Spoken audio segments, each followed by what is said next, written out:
The Face in the Frost by John Bellairs, Prologue. Prospero and Roger Bacon, the two main characters in a story that seems crammed with wizards, were wizards. They knew several different runic alphabets, could sing the Dies Irae all the way through to the end, and knew what a hand of glory was. Though they could not make the moon eclipse, they could do some very striking lightning effects and make it look as though it might rain if you waited long enough. The two domains mentioned in this tale were always known simply as the North Kingdom and the South Kingdom. No attempt was ever made to unite them, and the Brown River always remained the boundary. Even the maintenance and garrisoning of the two great circular forts at the mouth of the river had to be split rigidly between the kingdoms. Northerners guarded the northern fort, Southerners the southern one, though the forts had only one purpose: to keep out invaders from across the sea. The North Kingdom was split very early in its history into 7 lesser kingdoms, whose kings met once a year on the feasting hill, which was in the center of a small, rough, circular plot of ground that touched all their borders, though it did not belong to any one ruler. At this harvest festival, the High King was elected. He was usually one of the 7 kings, but this was not necessary. His term was 1 year and could be extended in case of war. He was given a standing army of 10,000 horsemen, but he would have been powerless without the consent of the heptarchs, as the 7 lesser kings were known, since any 2 of them could field an army greater than his. Besides, the High King was forced to leave his own domain in the hands of a temporary ruler, usually his chief steward, who became for a time a heptarch, and reign at the beautiful but defenseless palace on the feasting hill. His army was solely for use in defending the borders, and rarely for waging war against a rebellious northern king. In the latter case, a council of war would be called, and the kings would decide whether the situation was grave enough to require action against one of their own number.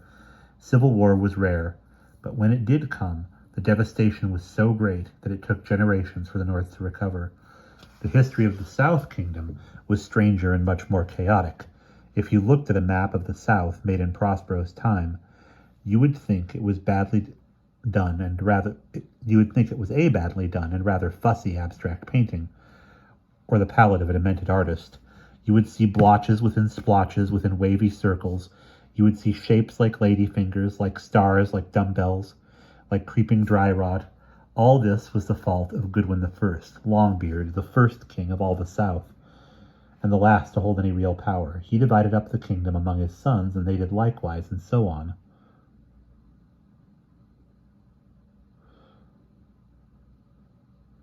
Primogeniture was never established, so eventually the South became an indescribable conglomeration of duchies, earldoms, free cities, minor kingdoms, independent bishoprics, and counties. These little worlds were often the size of small farms, though they might be named the Grand Union of the 5 countries, or the Duchy of Iron Tree Dragon Rock. Each of these petty potentates coined his own money and levied troops. All were vaguely obligated to the king of all the South, a powerless ruler who got the title by beating all opponents at the annual tournament held in Roundcourt, the chief city of the South. Seldom could a chieftain gather enough support for anything the size of a civil war, but there was constant feuding, bickering, and bullying. Prospero lived in the South Kingdom, and never, as far as I know, held public office. He stayed at home a great deal, and his trips to other places in the North and South were made on occasions, and sometimes, by still odder modes of travel. The route might be wildly irregular because he wanted to see friends or visit curious things like plague fountains or rocks that made funny noises in the wind. This accounts for the fact that he knew more about some places far up north than he knew about places 10 miles from his home.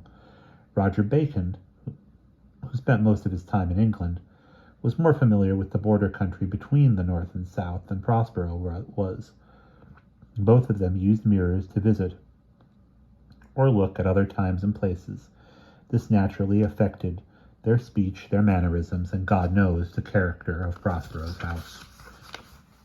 And that concludes our prologue.